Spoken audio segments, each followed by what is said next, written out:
They said I was too broken to save anyone. That night, I carried a dying king 6 miles through hell and changed 7 kingdoms forever. The blood looked black against the snow. Lyra Sylvain knelt beside the massive wolf, her bare hands already numb from cold, her breath coming in sharp white clouds. The creature's fur was darker than midnight, shot through with silver that caught the fading light like stars drowning in an oil spill. Beautiful, deadly, Here, take this. and It will dying. help. She pressed her Thank you. palm against its Does it flank, hurt much? still It will warm. pass. The heartbeat beneath her fingers was faint, irregular, struggling. "Hold on," she whispered to the unconscious animal. "Just hold on." The wind screamed through the storm-ridged mountains, carrying snow that bit like teeth. Lyra's threadbare cloak whipped around her shoulders, offering about as much protection as hope offered comfort, which was to say none at all. She should leave, should turn around, walk the quarter-mile back to her watchtower, bolt the door against the storm gathering on the horizon. She had supplies for maybe 3 weeks if she rationed carefully. Wood enough for 2 months. The fish she'd caught that morning would keep her alive until spring, if she was smart about it. Smart would be leaving this wolf to die. But Lyra Sylvain had stopped being smart 3 years ago, the night she ran from a wedding that would have destroyed what little remained of her soul. Smart was a luxury purchased with safety, and she'd traded that commodity for freedom the moment she vanished into these mountains. "Father would have saved you," she said to the wolf, her voice cracking on the word father. "He would have known what to do."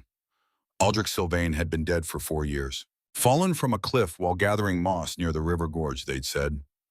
An accident, they'd claimed. Lyra had stopped believing in accidents the day they buried him. She traced the wolf's wounds with careful fingers, cataloging injuries the way her father had taught her during those long hours in his workroom, when she was still young enough to believe learning could save her. 3 deep gashes along the ribs, edges blackened with something that smelled wrong. Puncture marks on the shoulders, too precise to be from claws. And everywhere, that metallic stench that made her stomach turn. Wolfsbane. She'd recognize that poison anywhere. And something else. Something that made her skin prickle with recognition even though she'd never encountered it before. Silver. "Who does this to a wolf?" Lyra breathed. "Who poisons one of our own?" The wolf's only answer was a shallow wheeze that might have been a death rattle. Lyra sat back on her heels, snow already accumulating on her shoulders, and did the mental mathematics of mercy. This animal was at least twice her size, probably 3 times her weight.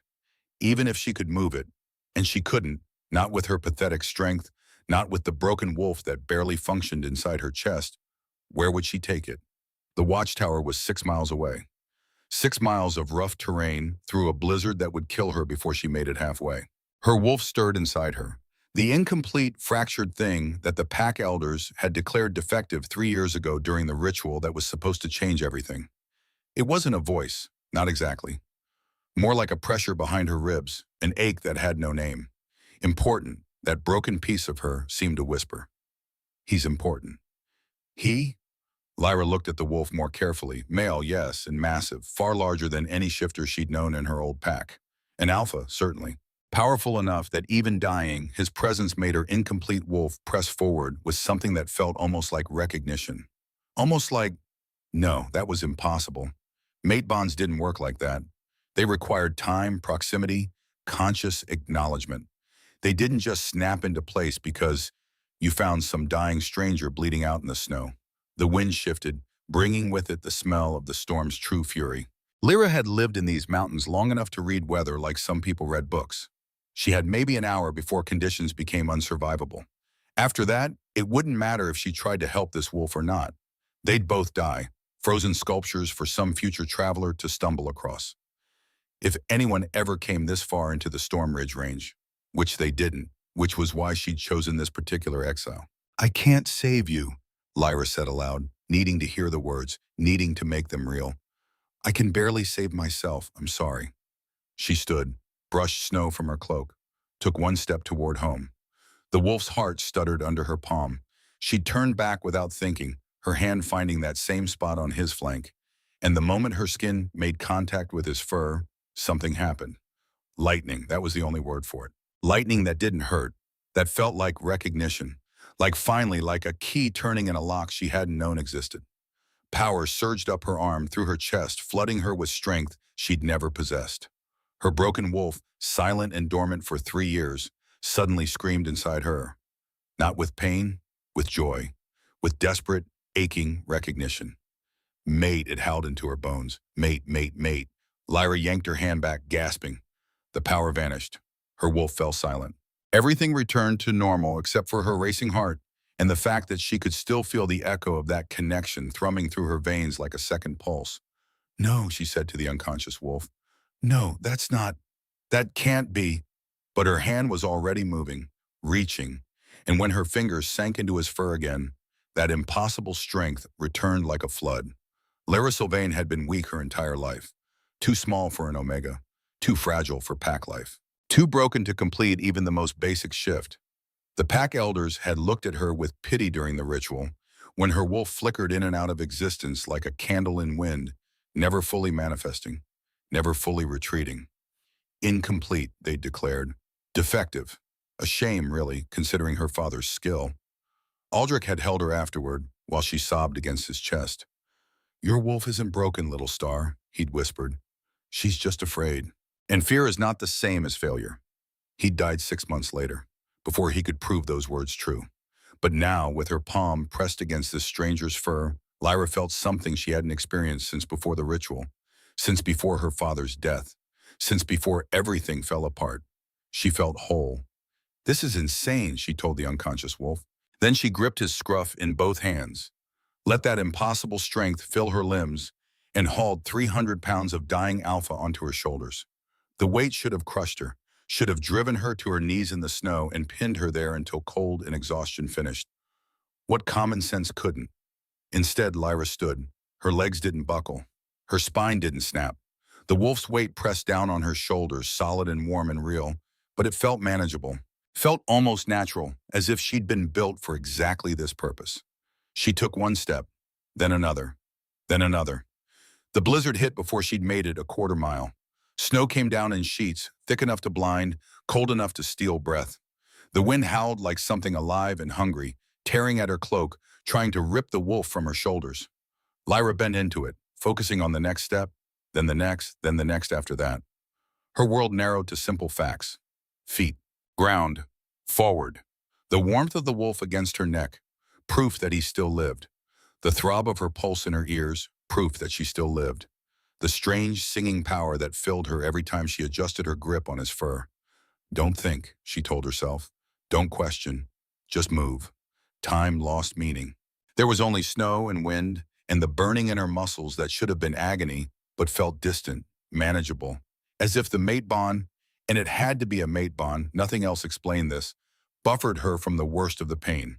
She counted steps until the number stopped making sense, sang songs her father had taught her until her voice gave out, recited the properties of healing herbs until the words became meaningless sounds shaped by frozen lips. And through it all, the wolf's heartbeat pulsed against her shoulder, weak but steady, alive. When the watchtower finally emerged from the white chaos, Lyra almost wept with relief. The structure stood 60 feet high, built from dark stone that drank what little light the storm allowed. It had been abandoned for decades before Lyra claimed it, left to rot after whatever war or territorial dispute it had been constructed for faded into history. The bottom 2 floors were storage. The third was her living space. The fourth, where the old watchmen had kept their fires burning, she'd converted into a workroom. It was cold and drafty and perpetually damp. It was home. Lyra staggered through the door, the wolf's weight finally registering as the burst of adrenaline faded. She made it 3 steps into her main room before her legs gave out. They went down together, the wolf sliding from her shoulders to sprawl across the stone floor in a tangle of black fur and blood. For a long moment, Lyra just lay there, her cheek pressed against the cold stone, her lungs burning with each breath. Every muscle in her body screamed. Her hands were white with frostbite. She couldn't feel her toes. But she'd done it. 6 miles through a killer storm, carrying a creature that should have been impossible to move. Father, she whispered into the silence, I think I'm losing my mind. The wolf's chest rose and fell, shallow but rhythmic. Not dead yet, then. Lyra forced herself upright, hissing at the protest of abused muscles. The fire in her hearth had burned down to embers. She fed it wood with shaking hands, blew on the coals until flames caught and spread, filling the room with light and blessed warmth. Then she turned to properly examine what she'd rescued. In the firelight, the wolf looked even larger. His fur was remarkable up close, he thought, black as a moonless sky but threaded through with silver that seemed to shimmer when the flames danced. She'd never seen coloring quite like it. The wounds along his ribs gaped angry and red, still seeping blood despite the cold that should have slowed the bleeding. Lyra stripped off her soaked cloak and grabbed her supplies. Her father's training moved through her hands like muscle memory, automatic and sure. Clean the wounds first. Pack them with yarrow to stop bleeding, comfrey to speed healing, golden seal to fight infection.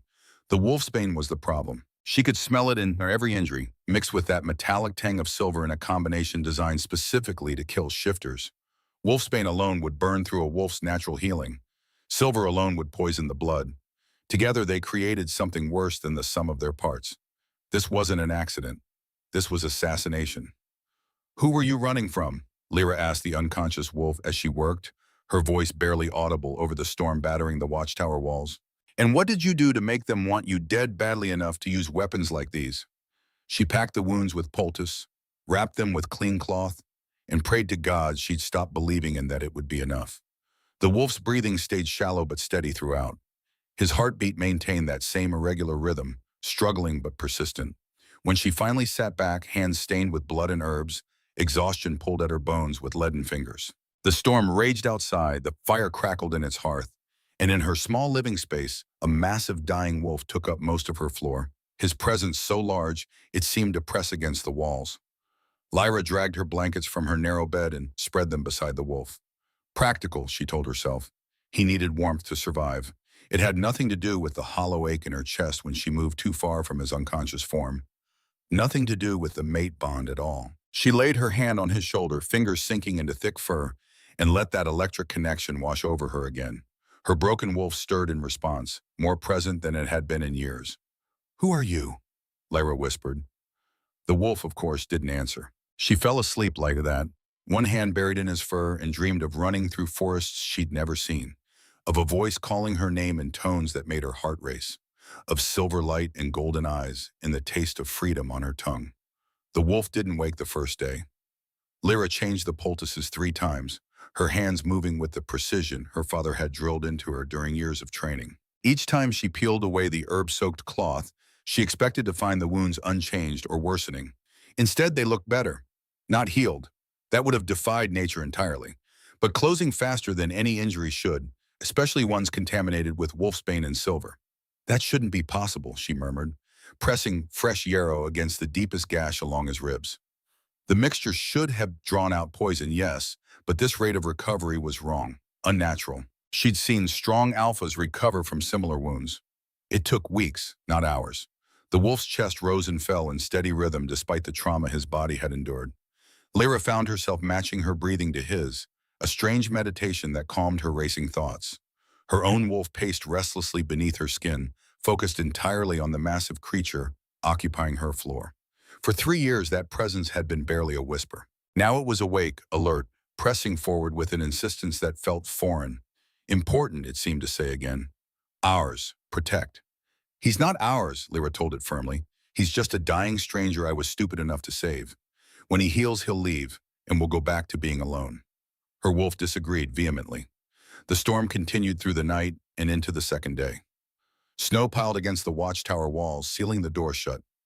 Lyra didn't mind. She had supplies for weeks, and the forced isolation meant no unexpected visitors. Not that she received visitors anymore, but old habits of caution died hard. She spent the second day preparing more poultices and checking the wolf's wounds repeatedly. The improvement continued to astound her. By evening, several of the smaller cuts had closed completely, leaving only faint pink lines beneath the fur. "Who are you?" she asked the unconscious wolf as she settled beside him for the night. The watchtower was small, just her bed in one corner, a table near the fire, and the hearth itself. With the massive wolf stretched across the floor, space was even more limited. She dragged her blankets down to sleep near the fire again. For warmth, she told herself. The wolf needed warmth to heal. It had nothing to do with the strange comfort she felt in his presence. Nothing to do with the way her broken wolf finally felt less broken when she touched his fur. Lyra laid her hand on his shoulder, letting that familiar electric sensation spark through her palm. Around the watchtower, wind howled like a living thing.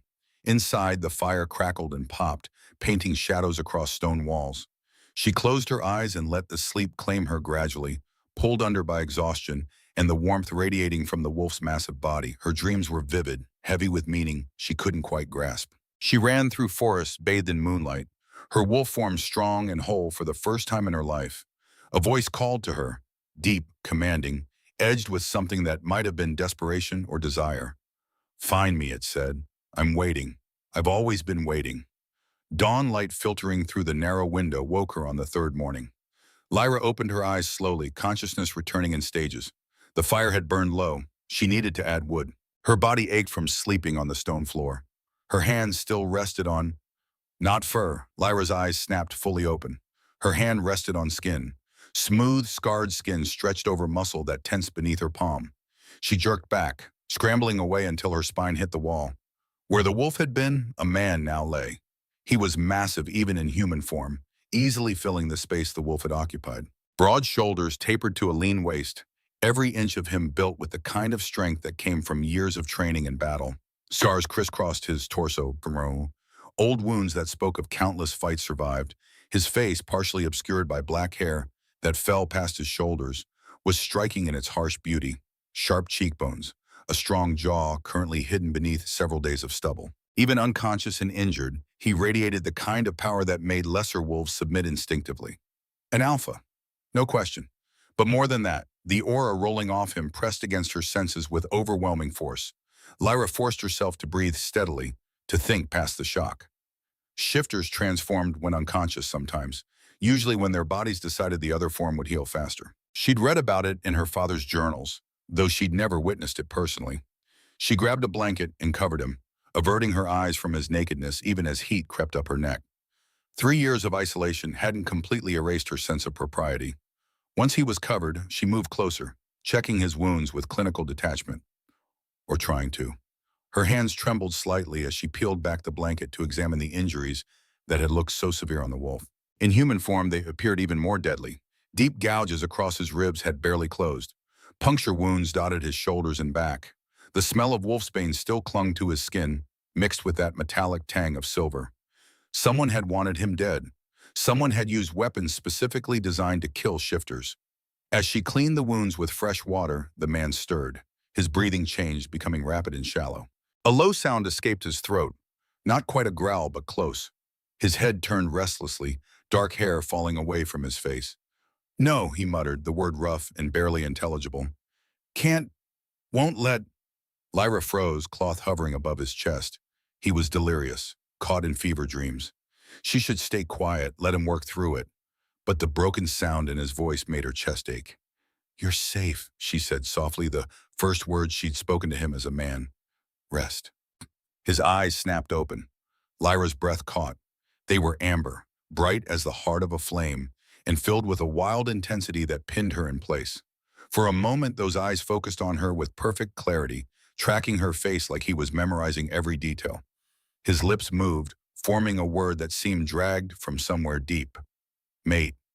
Then his eyes rolled back and unconsciousness claimed him again. Lyra sat motionless, her heart pounding so hard she could hear blood rushing in her ears. Mate. He'd called her mate. The word resonated through her wolf, who surged forward with sudden, fierce recognition. But that was impossible. She'd never met this man before. Mate bonds didn't work that way. They required time, proximity, mutual recognition. Unless the stories she'd heard as a child were true. The ones about fated mates who recognized each other instantly, whose souls called to each other across distance and circumstance. She'd always thought those were fantasies, tales told to make young wolves dream of romance instead of facing the reality of political matches and pack alliances. "You're delirious," she told the unconscious man firmly, as if he could hear her. "You don't know what you're saying." But her wolf disagreed vehemently, pacing and pushing against her control with unusual strength. "Mine," it seemed to say, "ours, protect." Over the next hours, the man's fever worsened. He thrashed weakly, muttering words that made no sense strung together, but painted a picture of betrayal and desperation. He spoke of poison and counsels, of enemies wearing friendly faces. A name came up repeatedly, Cassius, sometimes as a curse, sometimes as a plea. "Cassius," he gasped during one particularly violent spell. "Get back! Tell them! Traitor in the—" His body convulsed, and Lyra held him down, using the blanket to keep him from injuring himself further. She pressed cool cloths to his forehead, forced water between his lips when she could, and prayed that he would survive. The storm outside had finally quieted. Through the window, she could see pale sunlight struggling through heavy clouds. They were still snowed in, but the worst had passed. She should feel relieved. Instead, she felt trapped in a different way. Trapped by the presence of this stranger who called her mate, who carried wounds that spoke of deadly enemies, who radiated power that made her wolf sing. As the third day bled into the fourth, the fever finally broke. The man's thrashing subsided, his breathing evening out into true sleep rather than unconscious delirium. Lyra sagged with relief, exhaustion pulling at her bones. She'd barely slept since finding him, too afraid that if she looked away for even a moment, death would claim him. She allowed herself to rest then, curling up beside him on the blankets, her hand finding his shoulder as if magnetized. That electric connection sparked between them, familiar now, almost comforting. "Who are you?" she whispered to the sleeping man. "And what have I brought into my home?" He didn't answer. But in sleep, his face looked younger, less harsh, almost peaceful. Lyra closed her eyes and let exhaustion pull her under. When she woke, firelight was dancing across rough stone beams and the scent of herbs filled the air. And the man was watching her. Lyra jerked upright, her heart slamming into her ribs. He'd propped himself against the wall, the blanket pooling around his waist, his amber eyes tracking her with an intensity that made her breath catch. "You're awake," she said, the words coming out steadier than she felt. Apparently, his voice was rough from disuse, deep enough to resonate in her chest. "How long?" "4 days since I found you. 3 since you shifted." He absorbed this information with the calm of someone used to processing bad news. Then his eyes moved around her living space, taking in the stone walls, the narrow window, the simple furnishings. "Where am I?" "My home, a watchtower in the Storm Ridge Mountains." Lyra stayed where she was, giving him space, watching him the way she might watch a wounded predator. "You were dying when I found you. Wolfsbane and silver poisoning. I brought you here." "Brought me." Something that might have been amusement flickered across his face. "From where?" 6 miles south, in a blizzard." His eyes sharpened, really looking at her now. She was slight, her shoulders narrow beneath her worn dress, her hands small and scarred from years of work. Nothing about her suggested the strength needed to carry a 300-pound wolf through a storm. "That should have been impossible," he said slowly. "I know." Lyra met his gaze steadily. "But I touched you and I felt something. Power, maybe. My wolf woke up for the first time in 3 years. It gave me the strength I needed." Understanding dawned in those amber eyes, followed by something that looked like recognition. Like he'd been waiting his whole life to hear those exact words. "The mate bond," he said quietly. "Maybe." Lyra wrapped her arms around herself. "Or maybe desperation. Or temporary insanity. I haven't decided yet." He tried to sit up and immediately regretted it. Pain lanced across his face and he fell back with a grunt that came out more growl than human sound. "Don't move yet," Lyra said, moving to his side on instinct. "Your wounds are barely closed. You'll tear them open." But she was close enough now that the bond thrummed between them, that electric connection that made her broken wolf press forward eagerly. The man's hand moved, slow and deliberate, reaching for her. His fingers brushed her wrist, and that now familiar power surged through the contact point. "What's your name?" he asked, his thumb tracing small circles against her pulse. "Lyra, Lyra Sylvain." His entire body went still. "Sylvain?" "Yes. Why?" "Your father." "What was his name?" Dread pulled in her stomach. "Aldrich. Aldrich Sylvain. He died 4 years ago. Why does that matter?" The man closed his eyes, something that might have been grief or guilt crossing his features. When he opened them again, they held a weight that made her chest tighten. "I knew him," he said quietly. "Aldrich he was important to me. I'm sorry for your loss." "You knew my father?" Lyra's voice cracked on the word father. "How?" "I'll explain. But first," he managed to prop himself against the wall, wincing with each movement. "I need to tell you who I am, and why I was dying in your mountains." "You said your name was—" Lyra paused, realizing he'd never actually introduced himself. "I don't know your name." "Zephyr." He held her gaze, and she saw the moment he decided to trust her with truth. "Zephyr Ashenwolf, Alphaking of the 7 territories." The world tilted. Alphaking. Not just a pack alpha, but the supreme authority over all shifter kind. The ruler whose word was absolute law, whose power was legendary, whose very name inspired fear and respect in equal measure. "You're lying," Lyra whispered. "I'm not." He reached for something at his throat, a chain she hadn't noticed, hidden beneath the blanket.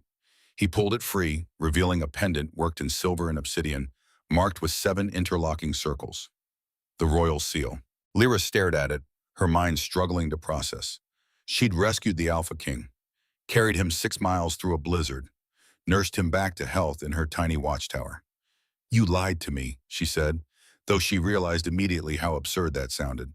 She'd never asked his identity. He'd been unconscious. "I didn't lie," Zephyr said carefully. "I never told you I was someone else. And before you say it, yes, I would have told you immediately if I'd been conscious. But I was dying, and you saved my life before I could introduce myself properly. Why were you in the Stormridge Mountains? This is nowhere near the capital." "Because I was dying and running blind." His jaw tightened. "Someone poisoned me. Wolfsbane and silver mixed in a compound designed to kill slowly. I shifted and fled before they could finish what they'd started." Lyra's medical training roared with shock. The injuries made sense now. This wasn't a random attack or territorial dispute. This was assassination. "Who?" she asked. "I have suspicions, but no proof yet." Zephyr's eyes held hers. "What I do have is a dead royal physician who was investigating those same suspicions 4 years ago. A man named Aldrich Sylvain, who fell from a cliff in circumstances that were far too convenient to be accidental." The room spun. "My father was your royal physician?" "For 5 years. He was more than that, though. He was my friend, my confidant, one of the few wolves I trusted completely." Zephyr's voice roughened with emotion. "He was investigating Cassius Thorngate, my royal counselor, when he died. I suspected murder, but I had no proof. And without proof, accusing someone as powerful as Cassius would have torn the kingdom apart." Lyra's hand moved to her pocket, to the journal fragment she'd been carrying since she found it. She pulled it out, the pages worn and water-stained, and held them up so Zephyr could see. "Cassius Thorngate," she read from her father's handwriting. "The king. Betrayal." Zephyr's face went hard as stone. "Where did you find that?" "Hidden in my father's workroom. After he died, I searched everything, trying to understand. This was all I could read. The rest was destroyed by water damage." "Your father knew," Zephyr said quietly. "He knew, and Cassius killed him for it." The words hung in the air between them, heavy with implication. "And now Cassius tried to kill you," Lyra said. "Yes." "Does he know you survived?" "I don't think so. I made it to the mountains before collapsing. If his assassins tracked me this far, they would have found me already." Zephyr's eyes moved to the window, to the snow-covered landscape beyond. "But they will look eventually, and when they don't find a body, they'll know I'm alive. Then you need to leave." The words hurt to say, but Lyra forced them out. "As soon as you can travel, you need to get back to the capital." "I know." His hand found hers, fingers lacing together. "But there's something you need to understand first, about why I ended up here specifically, about what the mate bond means." "Zephyr, my wolf led me north," he interrupted gently. 8 days I traveled, half dead and guided only by instinct. That instinct led me to you, Lyra. The mate bond pulled me to exactly where I needed to be. "But we've never met before." "No, but your father talked about you constantly.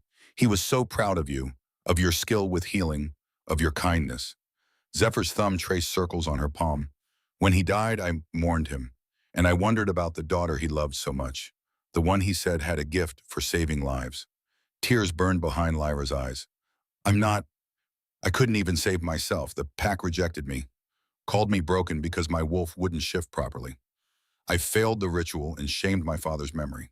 "You're not broken," Zephyr's voice was fierce. "And you proved it by saving me. Whatever happened during that ritual, whatever those pack elders said, they were wrong. Your wolf isn't defective. She was just waiting for the right moment." "How do you know?" "Because she woke up when you touched me. Because she gave you the strength to carry a dying king through hell.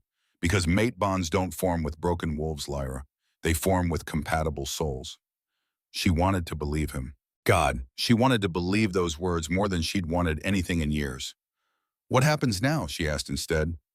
"Now," Zephyr looked at their joined hands, at the connection thrumming between them.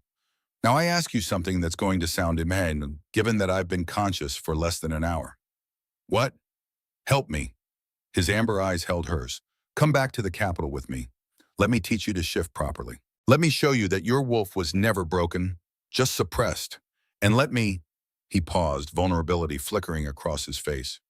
Let me explore this bond between us. See where it leads.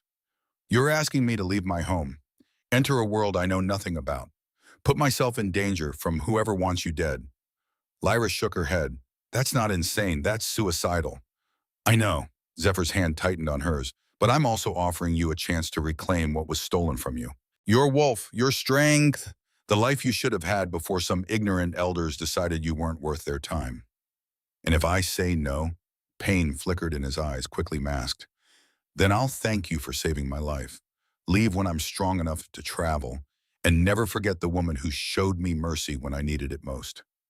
He would do it too. Lyra could see the truth in his face. He'd walk away, let her return to her isolated existence, and carry the weight of an incomplete mate bond for the rest of his life, because he was giving her a choice. Not demanding, not commanding, asking. I need time to think, Lyra said. Of course. Zephyr released her hand, the loss of contact immediate and aching. Take all the time you need. Over the following days, as winter held the Storm Ridge Mountains in its grip, they fell into an uneasy coexistence. Zephyr healed faster than should have been possible, his alpha constitution burning through the poison that should have killed him. By the 5th day, he could stand. By the 7th, he could walk without stumbling. Lyra watched this recovery with her healer's eye and her wolf's desperate attention.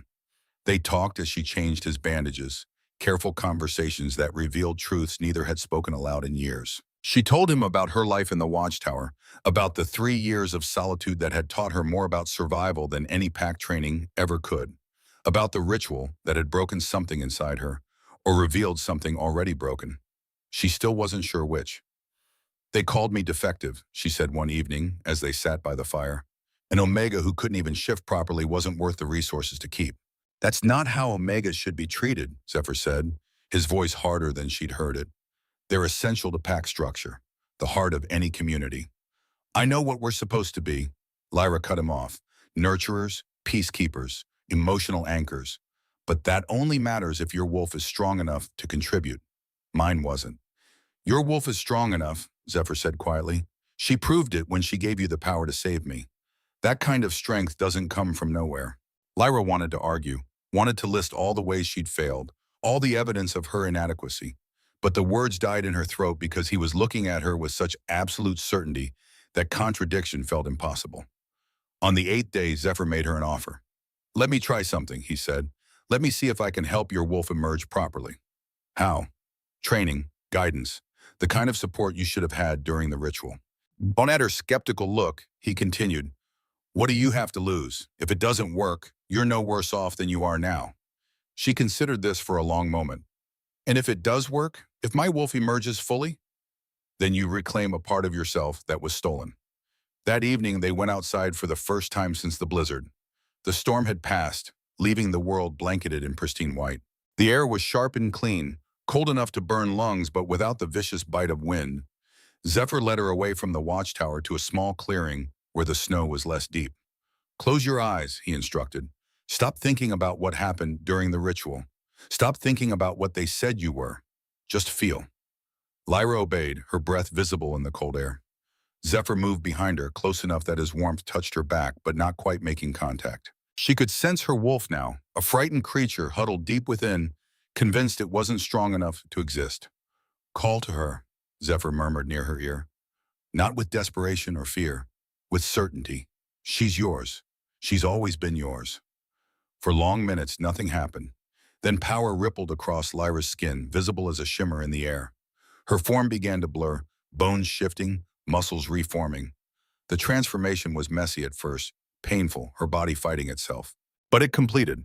Where Lyra had stood, a wolf now crouched, smaller than Zephyr's wolf form, but perfectly proportioned, with fur the color of autumn leaves touched by frost and those same gray-blue eyes. She looked at him, and in those eyes he saw wonder mixed with disbelief. Zephyr shifted then, letting his own wolf emerge.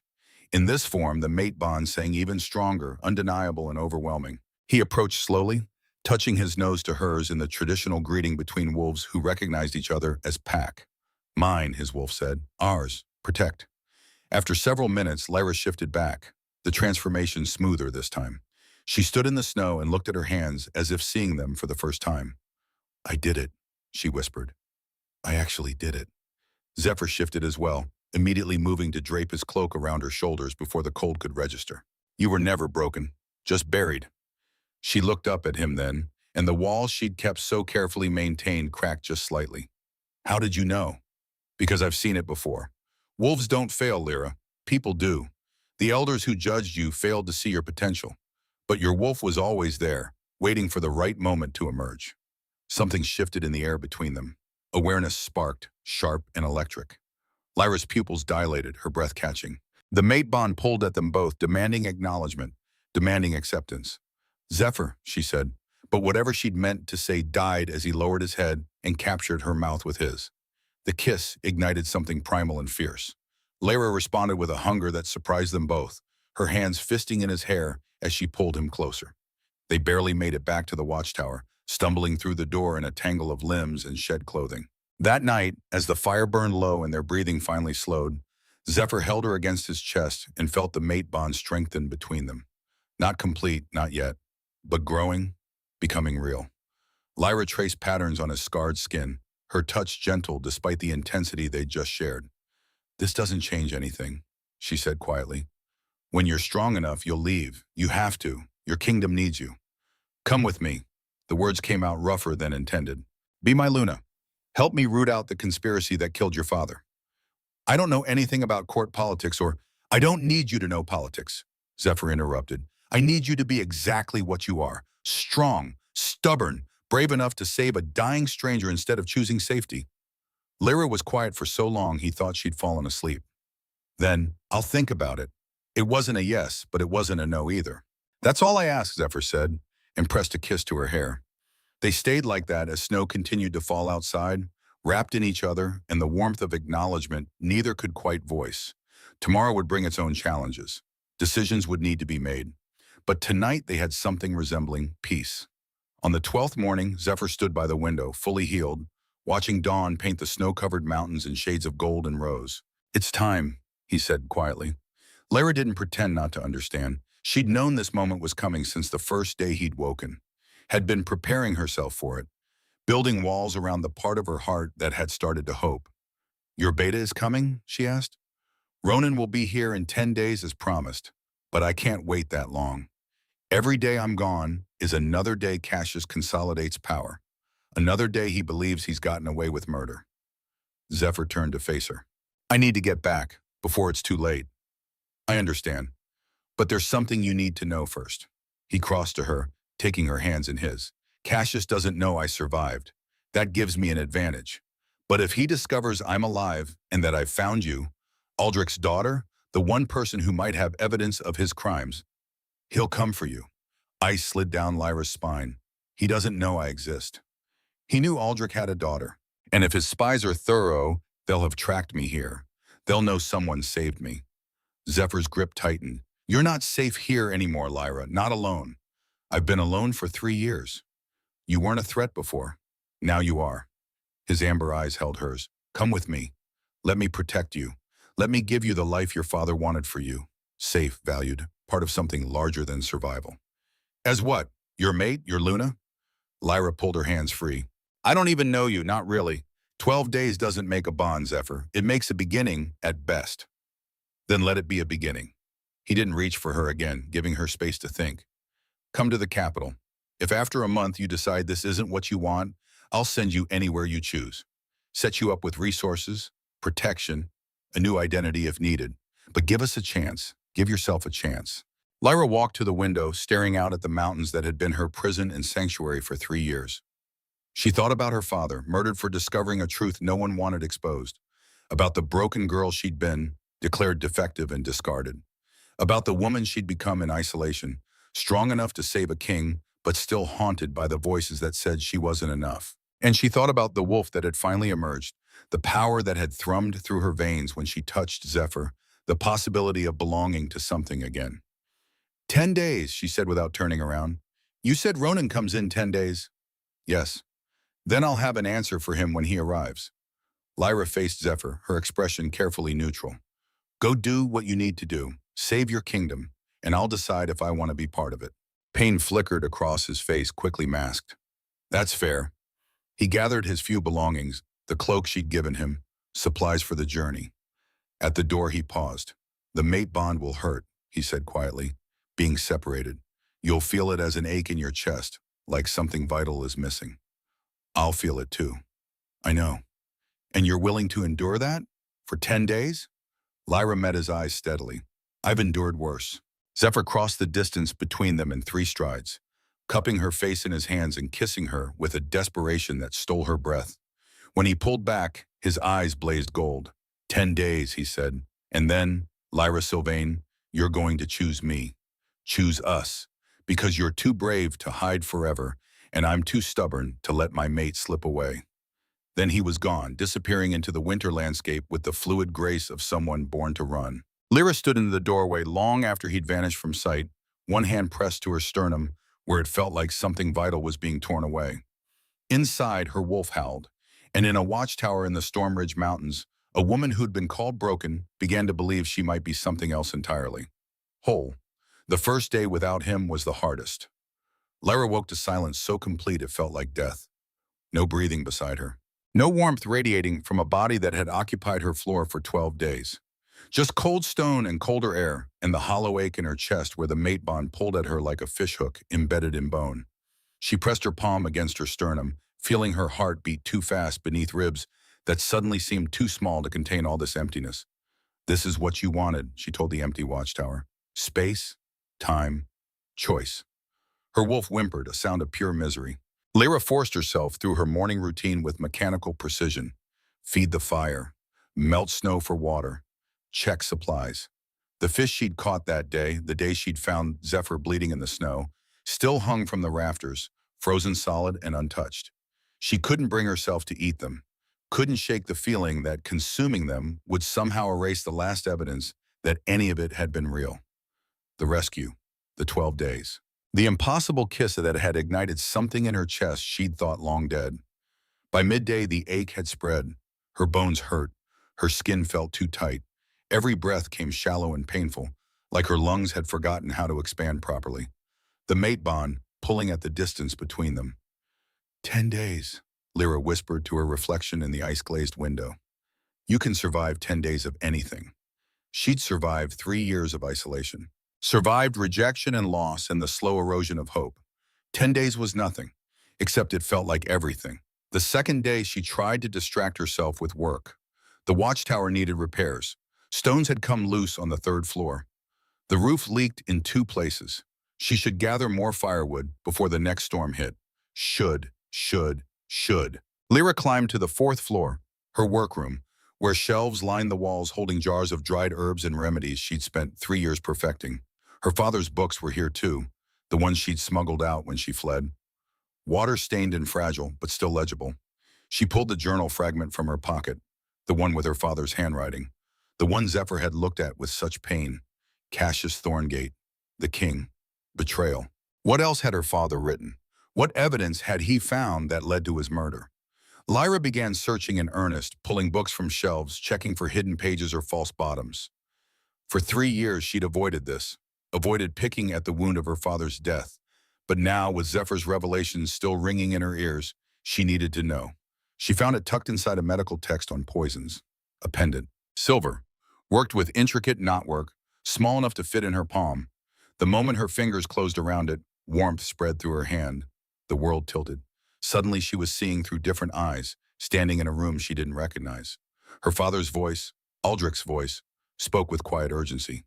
If something happens to me, this will activate for you, only for you, Lyra, my daughter, my little star. The vision shifted. Her father standing over a stone altar, speaking words in the old tongue she barely understood. His hands glowed with silver light as he pressed them to his chest, then reached toward empty air as if offering something invisible. I give you my gift, he said, his voice echoing strangely, the healing that runs in our bloodline. I give it to you, dormant until the day you truly need it. When your life hangs by a thread, when death reaches for you, then, my star, you will shine. The vision ended abruptly, leaving Lyra gasping on the workroom floor, the pendant clutched so tight its edges bit into her palm. A death ritual. Her father had performed a death ritual before he died, transferring his healing gift to her, making sure that even if Cassius succeeded in killing him, the power wouldn't be lost. making sure his daughter would have one last protection against whatever darkness was coming. Lyra pressed the pendant to her lips, tears streaming down her face. "I understand now, Father," she whispered. "I understand." The third day she made her decision. Lyra stood in the clearing where Zephyr had taught her to shift, looking at the packed snow that still held the impression of wolf paws. Hers and his, circling each other in that moment of recognition. She would go to the capital, would find Zephyr and tell him yes, not because she was ready, not because the mate bond demanded it, but because her father had died trying to expose Cassius's treachery and someone needed to finish what he'd started. Because she'd spent 3 years hiding, and hiding hadn't made her safe. It had just made her alone. Because Zephyr was right. She was too brave to hide forever. Lyra went back inside and began packing. Her father's books, the pendant, changes of clothes, dried herbs, the few possessions that mattered. She was rolling her second cloak when the door exploded inward. 6 men filled her watchtower, all radiating the dominant energy of seasoned warriors. Mercenaries, the kind of wolves who sold their loyalty to the highest bidder and their conscience to no one. The leader was massive, scarred, with cold eyes that assessed her as merchandise rather than person. He smiled, and it was the smile of a predator who just cornered prey. "Lyra Sylvain," he said, his voice rough as gravel, "you're coming with us." Lyra's wolf surged forward instantly, stronger than it had ever been. For the first time in her life, she didn't hesitate, didn't second guess, didn't freeze. She shifted. The transformation came smoothly, power flooding through her as bones restructured and fur erupted across her skin. She was smaller than these males, outweighed and outnumbered. But what she lacked in size, she made up for in speed and desperation. The first mercenary who reached for her lost 3 fingers to her teeth. The second took claws across his face that would scar even after healing. Lyra fought with everything she'd learned from years of survival, every lesson about finding weak points and exploiting them. But 6 against 1 was mathematics even courage couldn't overcome. Hands grabbed her hind legs and yanked. She went down hard, skull cracking against stone. Stars exploded across her vision. Before she could recover, silver chains materialized, wrapping around her throat with agonizing efficiency. The metal burned where it touched. Her wolf screamed, and the shift reversed involuntarily, leaving her naked and gasping on the cold floor. "Feisty little thing," the leader commented, pressing his boot against her spine to keep her pinned. "Cassius said she was broken. This one's got teeth." "Cassius," Lyra spat, the name tasting like poison. "You work for that murderer." "We work for whoever pays best." The leader, she caught his name from the others, Garrett Coldsteel, grabbed her jaw, forcing her to meet his eyes. "And the royal counselor pays very well for special deliveries, like Alphaking's mates, for instance." Ice flooded Lyra's veins. They knew. Somehow, impossibly, they knew what she was to Zephyr. "I'm nobody's mate," she said through gritted teeth. "You have the wrong woman." Garrett laughed, a sound devoid of humor. "Do we? Cassius has spies everywhere, girl. The moment that bastard king crawled into these mountains half dead, we knew. The moment you carried him home and played healer, we knew." He released her jaw, roughly. "And the moment he left here 3 days ago looking like a lovesick pup, we definitely knew."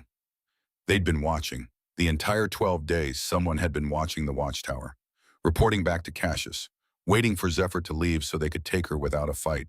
The mercenaries hauled her upright, securing chains around her wrists and ankles with brutal efficiency. The youngest one, barely more than a boy really, with ash-blonde hair and conflicted eyes, flinched when she hissed in pain. "Easy," he muttered, loosening her wrist chains fractionally. "Don't need to break her." "Ash," Garrett's voice cracked like a whip, "touch those chains again and I'll break your fingers instead." Ash stepped back, but his eyes held something that might have been sympathy. They dressed her roughly, not caring about modesty, then dragged her outside to where horses waited in the trees. Garrett lifted her onto a mount, securing her chains to the saddle with practiced movements.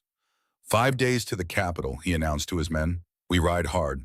Cassius wants her alive and intact. Bruises heal. Everything else is negotiable." But one of the injured mercenaries, the one missing fingers, shot Lyra a venomous look. "Bitch took my hand." "Should have been faster," Garrett said without sympathy. They rode. The journey became a blur of pain and cold and relentless forward motion. The silver chains made shifting impossible, stealing Lyra's strength and leaving her vulnerable in ways she'd never experienced. Every jolt of the horse sent agony lancing through her wrists where the metal bit into flesh. Her wolf whimpered constantly, a sound of distress she couldn't silence. But worse than the physical pain was the way the chains blocked the mate bond. Before, she'd felt Zephyr as a constant awareness, a thread connecting them across distance. Now there was only static, only emptiness. She tried pushing thoughts across that invisible connection, tried screaming his name into the void. Nothing, or almost nothing. Sometimes, just for a heartbeat, she felt a flicker, a distant acknowledgement. But the silver dampened everything, turning her desperate signal into barely a whisper.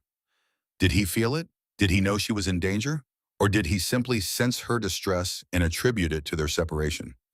On the second day of travel, Ash rode close beside her. He was younger than the others, maybe 22, with a loose tongue loosened further by whatever guilt ate at him. The other mercenaries ignored him, treating him like the liability he probably was. "Never thought I'd be transporting the Alpha King's mate," he said conversationally, keeping his voice low enough that Garrett wouldn't hear. "Cassius is paying triple rates for this job." "Why does he want me?" Lyra asked, though she suspected she knew the answer. "Leverage." Ash took a drink from his water skin. "Kill a mate, you kill the Alpha's strength. Mate bonds aren't just romantic nonsense, they're power conduits. Break one half of the bond permanently, the other half becomes weak, vulnerable." Everything inside Lyra went cold. "He's going to kill me. Eventually." Ash's tone was matter-of-fact, almost apologetic. "Plan is to force your king to abdicate publicly in exchange for your life. Then Cassius kills you anyway, weakens Zephyr, and takes the throne himself." "That's treason. That's politics." Ash shrugged. "Cassius has support. 2 territorial alphas have already pledged their forces. When the Alpha King falls, they'll be rewarded with expanded territories and trade rights. 2 territorial alphas conspiring with Cassius. The conspiracy ran deeper than even Zephyr had suspected. Her father had died trying to expose this corruption.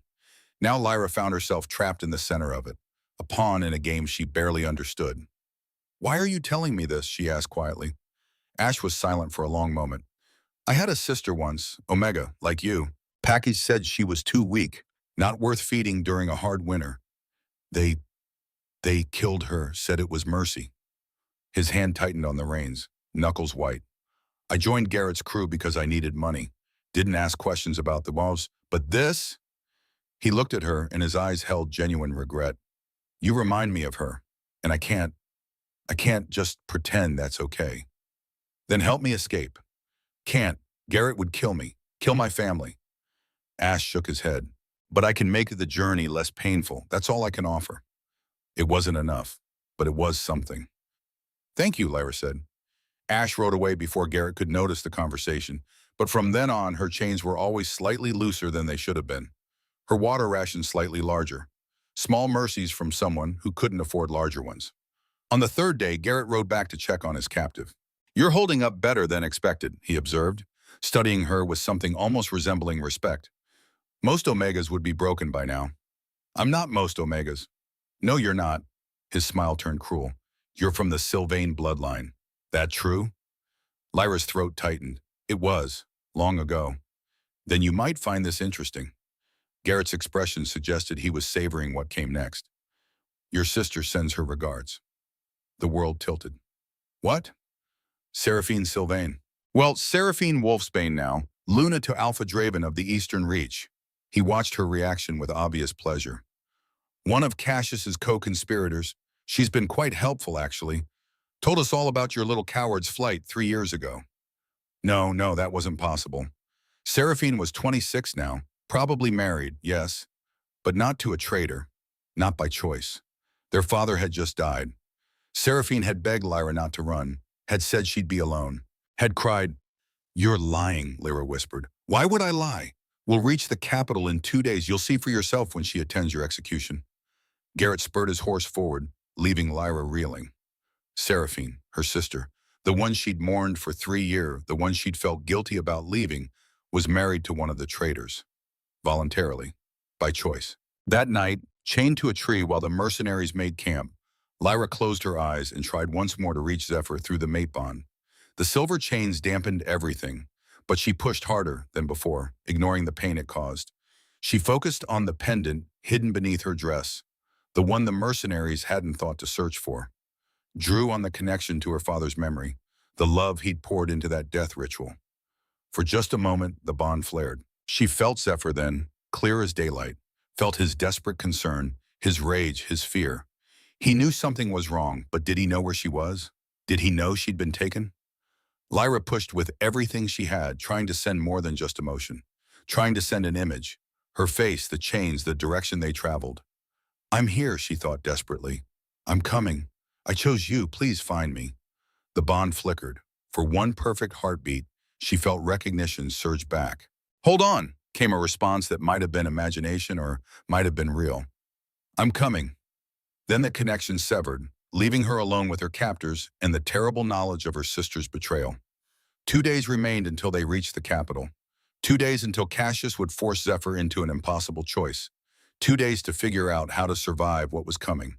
Lyra stared up at the stars through the forest canopy and made herself a promise. If she got out of this alive, when she got out of this alive, she would make sure every traitor paid for what they'd done, including, if necessary, her own sister. Her wolf, no longer weak or broken, growled its agreement. The 5th day brought them out of the mountains. Lyra watched the landscape change through eyes that burned with exhaustion and unshed tears. The Storm Ridge peaks gave way to foothills, then to gentle valleys, then finally to the sprawling farmlands that surrounded the capital. They passed villages where people stopped to stare at the chained woman on horseback. Children pointed. Women whispered behind their hands. Men looked away, unwilling to acknowledge what their silence condoned. No one helped. No one even asked. By evening, the capital itself rose before them. Lyra had never seen anything so massive, so imposing. The city sprawled across the valley floor like some great beast, all black stone and soaring towers. Walls 50 feet high enclosed it, topped with guards whose eyes tracked every approach. Even from a distance, she could feel the concentrated power emanating from within. Hundreds of shifters, maybe thousands, all gathered in one place, creating a pressure against her senses that made her wolf whimper. Impressive, isn't it? Garrett commented, pulling his horse alongside hers. The seat of power for all 7 territories. Your mate's kingdom. Such a shame you'll see it only once, on your way to execution. Lyra didn't answer, couldn't, with her throat closed tight around words that wanted to be screams. They entered through the main gates as full dark fell. Guards waved them through without question. Garrett had papers, official seals, the kind of documentation that came from someone high in the government. From Cassius, the streets were crowded even at night. Merchants packing up stalls, soldiers on patrol, nobles in fine clothing, laughing as they moved between taverns and theaters. A functioning city, vibrant and alive, completely unaware that their king's mate was being delivered to his enemy. Or maybe they were aware and simply didn't care. Garrett led them through winding streets to a massive structure that dominated the city center, the castle. All black stone and silver inlay, windows glowing with torchlight, so large it seemed to swallow the sky. Somewhere inside, Zephyr was probably planning his next move, gathering allies, preparing to confront Cassius. Did he know she was already here? That his enemy had taken his mate right out from under him? They hauled her off the horse in a courtyard large enough to hold a village. Lyra's legs nearly buckled when her feet touched ground. 5 days on horseback with minimal food and water had left her weak, dizzy, struggling to stand. Ash caught her elbow, steadying her. Easy, he muttered. Not much farther. Garrett shot him a warning look but said nothing. They dragged Lyra through corridors of polished stone, past tapestries depicting ancient battles and conquered territories. Guards lined the walls, their eyes tracking her progress with the predatory focus of wolves who knew prey when they saw it. Finally, Garrett stopped before massive double doors worked with silver and obsidian. The throne room, he announced, where Cassius is waiting to meet the woman who seduced his king. The doors swung open. The space beyond was so vast, it stole Lyra's breath. Columns soared to a ceiling lost in shadows. Torches blazed in iron sconces, casting dancing light across stone floors worn smooth by centuries of footsteps. And at the far end, raised on a dais, sat a single throne of black wood and silver inlay. The man occupying it was older than Zephyr, perhaps in his 50s, with silver threading through dark hair and cold eyes that assessed her with the precision of a merchant evaluating livestock. Cassius Thorngate. It had to be. The man who'd murdered her father, who'd poisoned Zephyr, who'd orchestrated this entire conspiracy. The Alpha King's whore, he announced to the assembled court, his voice carrying effortlessly through the massive space. captured in the Storm Ridge Mountains, where she seduced our beloved king during his moment of weakness. Murmurs rippled through the gathered wolves. Lyra counted at least 50 present, all dressed in the finery of nobility or the leather of warriors. Power radiated from many of them: territorial alphas, nobles, counselors, witnesses to whatever spectacle Cassius had planned. Garrett shoved her forward. Lyra stumbled, caught herself, forced her spine straight despite the chains weighing her down. "I am no one's whore," she said clearly, proud that her voice didn't shake. "I saved a dying wolf from the snow, that's all." Cassius smiled, the expression holding no warmth. "Is that what you call it? How convenient that the wolf you saved happened to be the most powerful shifter in existence. How fortunate that he spent 12 days in your isolated watchtower with no witnesses to contradict whatever poison you dripped in his ears." "I poisoned no one."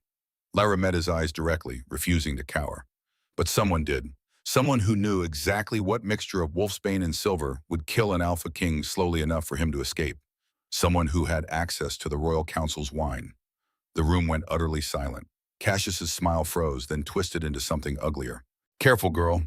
Accusations against the acting regent require proof you don't possess." "Acting regent?" Lyra's laugh was sharp, edged with the kind of fury that came from watching your father's murderer sit on a throne. "Is that what you're calling yourself now that you think Zephyr is dead?" "The king is," Cassius began. "The king is very much alive." Every head turned. Zephyr stood in the doorway, flanked by a dozen armed wolves. He was dressed for battle, leather and steel, replacing the simple clothes he'd worn at her watchtower. His beard was freshly trimmed, his black hair pulled back, and his amber eyes blazed with barely contained rage. He looked every inch the warrior king, and the power rolling off him made several lesser wolves drop to their knees instinctively. Lyra's heart slammed against her ribs. He'd come. Despite everything, despite the danger, he'd come for her. "Zephyr," Cassius rose slowly from the throne, his composure cracking. "We thought you dead. This is a joyous occasion. Save your lies." Zephyr descended into the throne room, his wolves fanning out behind him. The largest, a sandy-haired man with warrior scars and shrewd eyes, had to be Ronan, the beta Zephyr had mentioned. "I know what you did," Zephyr continued, his voice carrying the weight of absolute authority. "I know about the poison. I know about the conspiracy. You know nothing." Cassius's facade shattered, revealing desperation beneath. "You have no proof of anything." "I have enough." Zephyr's gaze found Lyra across the room, and something in his expression softened fractionally before hardening again. "Release her. Now." "I think not." Cassius snapped his fingers. More wolves emerged from side doors, armed and ready. 20, 30, 40. They surrounded Zephyr's small force, weapons drawn, creating a circle of steel and teeth. "You see, my king," Cassius said, his confidence returning with the show of force. "You've walked into a trap. You care for this broken Omega. You'd do anything to protect her. So here's my offer. Abdicate the throne publicly. Name me your successor, and I'll let her live." "No deal." Zephyr's hand moved to the sword at his hip. "Let her go or I'll take her by force." Cassius laughed. "You're outnumbered. My wolves are loyal. They'll cut you down before you reach the dais." "Your wolves?" Ronan's voice carried clearly across the throne room.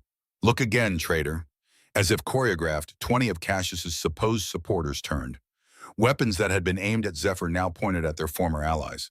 The throne room exploded into chaos. Steel rang against steel. Wolves shifted mid-leap, fur and fangs replacing human flesh and heartbeats. Lyra tried to move, tried to shift, but the silver chains held her in place, forcing her to watch helplessly as violence erupted around her. Zephyr fought his way toward her, cutting through opponents with brutal efficiency. She'd seen him weak and fevered, vulnerable and honest. This was something else entirely. This was the Alpha King in his element, a warrior who'd earned his throne through strength and cunning. "The girl!" Cassius shrieked from his throne. "Kill the girl!" A wolf broke from the melee, charging straight for Lyra. She tried to shift, tried to defend herself, but the silver blocked everything. The wolf's jaws opened wide, going for her throat. Then Zephyr was there, intercepting the attack, ripping the enemy wolf's throat out with savage precision. He shifted back to human, blood staining his hands and chest, and began working at Lyra's chains with fingers that trembled. "I've got you," he said, his voice rough. "I've got you. I felt your fear through the bond. I should have come sooner. I'm sorry." "Behind you!" Lyra screamed. Zephyr spun, but not fast enough. A blade caught him across the ribs, opening a deep gash that immediately began bleeding heavily. The wielder stepped into the torchlight, and Lyra's breath caught. She was in her mid-40s, elegant despite the violence, with silver hair braided back from a face that might have been beautiful if it wasn't twisted with bitter determination. Power radiated from her in waves that spoke of council seats and political influence. "Isolde," Zephyr gasped, one hand pressed to his bleeding side. "You?" "Me." Isolde Night Whisper, the name came to Lyra like a whisper from the shadows, advanced with her blade raised. "I'm sorry, Zephyr, but you're not the king your father was. You're weak, soft, too concerned with justice and reform to understand that power requires ruthlessness." "You're the third conspirator," Lyra said, the pieces falling into place. "Not just Cassius and the two alphas. You, head of the royal council," Isolde confirmed. "Someone had to guide this kingdom properly. Your father wouldn't listen to reason. Neither would Aldrich when he discovered our plans." She looked at Lyra with something that might have been regret. "I'm sorry about that, child. I liked your father. He was brilliant. But he was too loyal to a weak king to see the necessity of what we were doing." Zephyr staggered, his wound bleeding too much, too fast. The blade had been poisoned. Lyra could smell it from here. Wolfsbane again, mixed with something that made her stomach turn. Isolde raised her weapon, aiming not for Zephyr this time, for Lyra's heart. "If I can't have Aldrich's daughter as my pupil," she said softly, "no one will." Time seemed to slow. Lyra saw the blade coming. Saw Zephyr trying to intercept but too injured to move fast enough. Saw her own death reflected in polished steel. Around them the battle raged. Ronan was fighting three wolves at once. Ash, young, conflicted Ash, had turned on Garrett trying to free other prisoners. Blood painted the throne room floor in patterns that looked almost artistic in the torchlight. Cassius screamed orders no one was listening to anymore. And Isolde Night Whisper, who had loved Lyra's father enough to mourn him and hated Zephyr enough to betray him, drove her poisoned blade toward the heart of the Alpha King's mate. The blade plunged home. Lyra felt the steel punch through her chest, between her ribs, piercing straight through to her heart. Felt the poison surge into her bloodstream like liquid fire. Felt the world begin to fade. Somewhere Zephyr was screaming her name. Somewhere her wolf howled a sound of pure anguish. And somewhere deep inside, where her father's death ritual had planted a seed of impossible power, something began to wake. The pendant against her skin grew warm, then hot, then burning. Silver light exploded from Lyra's chest, bright enough to blind, pure enough to hurt. The chains holding her shattered, metal melting away like ice before flame. The sword embedded in her heart glowed white-hot, forcing Isolde to release it with a scream. Lyra's hands moved of their own accord, wrapping around the blade still buried in her flesh. She pulled. It came free in a spray of blood and light. The wound beneath, mortal, fatal, impossible, began to close. Flesh knit together at speeds that defied nature. Muscle reformed, skin sealed over the puncture until nothing remained but smooth, unbroken surface and a dress soaked in her own blood. Around the throne room, every living being had frozen. Even the wolves mid-shift, mid-fight, mid-kill, stopped to stare at the Omega who glowed like a fallen star. Lyra looked at her hands, at the silver light streaming from her palms, and understood. Her father's gift, the healing he transferred in that death ritual, dormant until she truly needed it, until death reached for her. And now she was something new, something powerful, something that would never be called broken again. "What is this?" Isolde stumbled backward, terror replacing a triumph. "What are you?" Lyra met her eyes, and when she spoke, her voice carried power that made wolves cower. "I'm Aldrich Sylvain's daughter," she said, "and you killed the wrong healer." The silver light didn't fade. It pulsed from Lyra's hands in waves, each surge brighter than the last, filling the throne room with radiance that turned shadows into memories and blood into something almost beautiful. The power sang through her veins like recognition, like coming home, like her father's voice whispering finally, "My little star." Finally. Around her, the battle had frozen. Wolves stood mid-shift, their forms caught between human and beast. Warriors held blades that suddenly seemed foolish against something that could resurrect the dead. Even the torches on the walls flickered in rhythm with her heartbeat, as if the fire itself recognized a new master. Isolde Night Whisper backed away, her weapon falling from nerveless fingers. "That's impossible. Aldrich's gift died with him. You made sure of nothing." Lyra took a step forward, and the light intensified.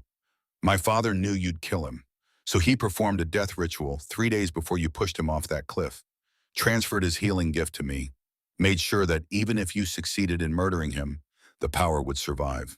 She could see it now in Isolde's face. The guilt, the recognition, the terrible understanding that Aldrich had outsmarted them all from beyond the grave. "We didn't want to kill him," Isolde said, and her voice cracked on something that might have been genuine grief. "I begged Cassius to let me handle it differently. Aldrich was brilliant. He could have been an asset if only he'd what? Let you poison the king he loved like a son?" Lyra's laugh was sharp. "My father chose loyalty. You chose treason. Those aren't equivalent." Zephyr stumbled forward, one hand still pressed to his bleeding side. The poison in Isolde's blade was working through his system, turning his skin gray, his breathing labored. Even an Alpha King couldn't fight Wolfsbane forever. Lyra turned to him, her power flaring brighter, and something fundamental inside her shifted. She understood now. Understood what her father had seen in those final days. This gift wasn't just about closing wounds or curing illness.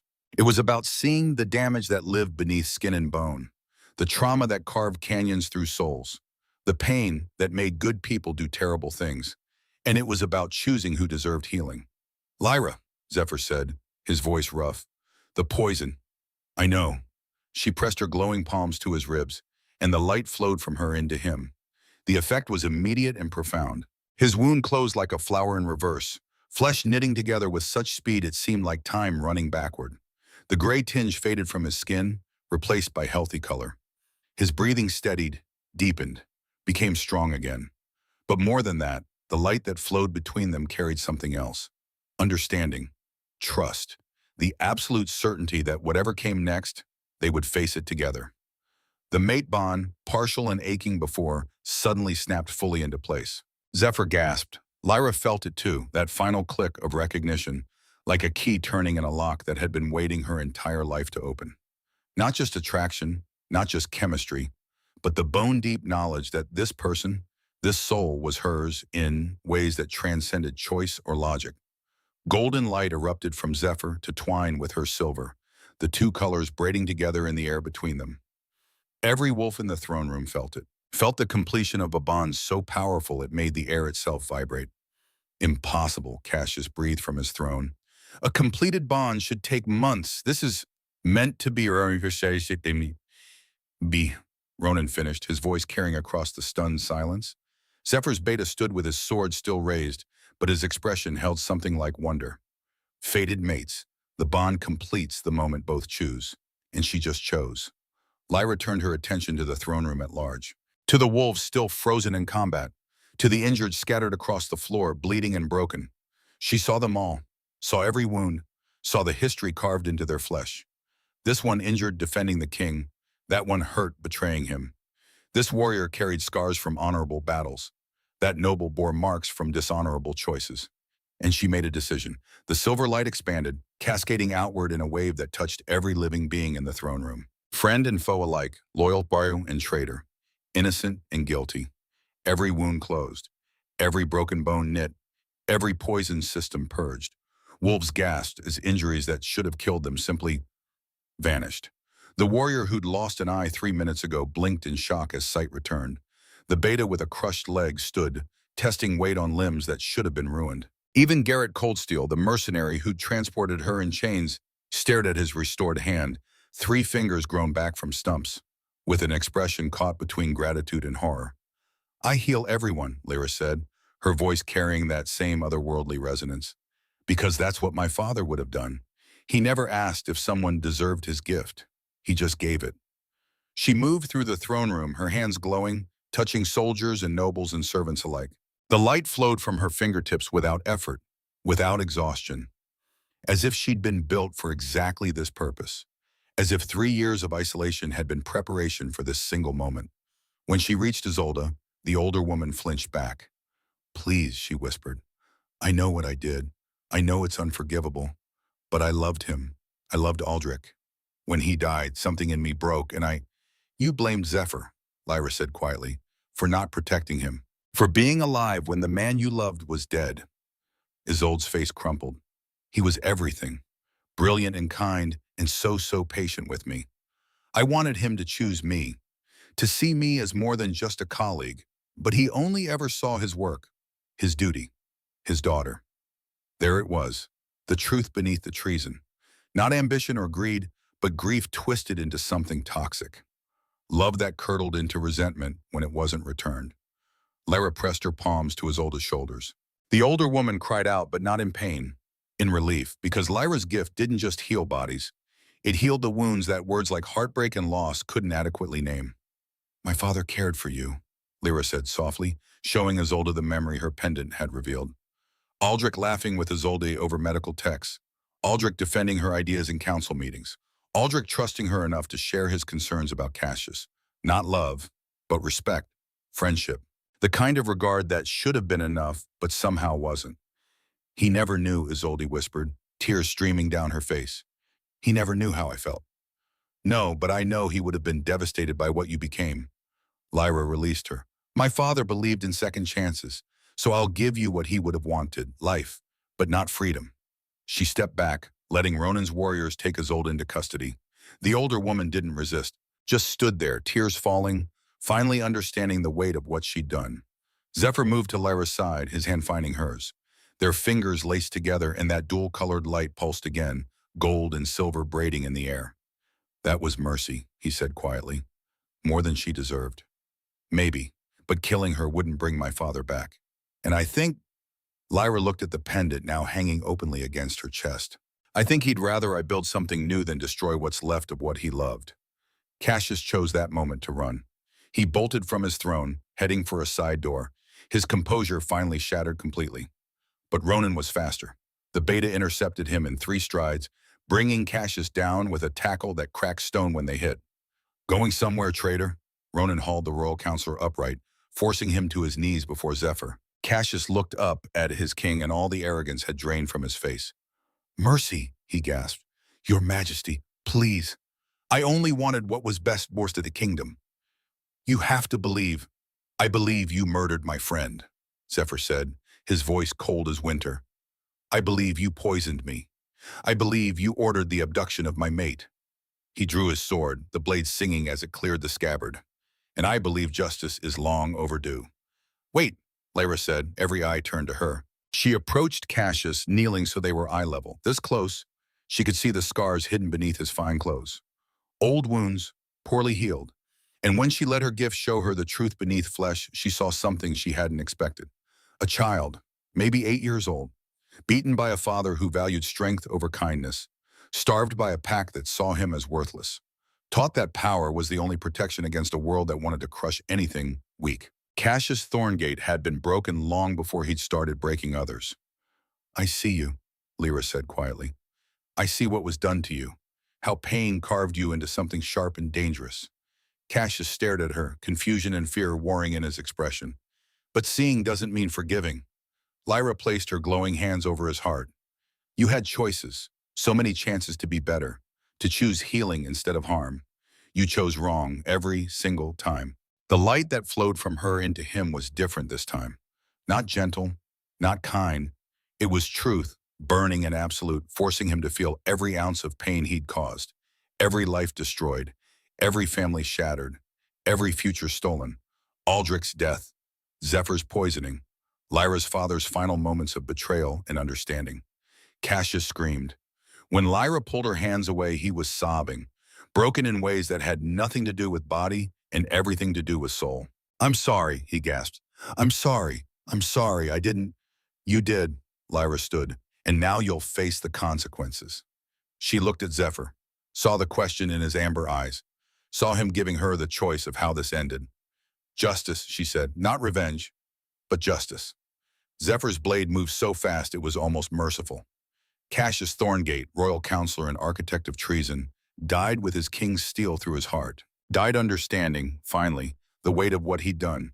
His body hit the floor and the throne room exhaled. It was over, almost. "Secure the castle," Zephyr ordered, his voice carrying the ring of absolute authority.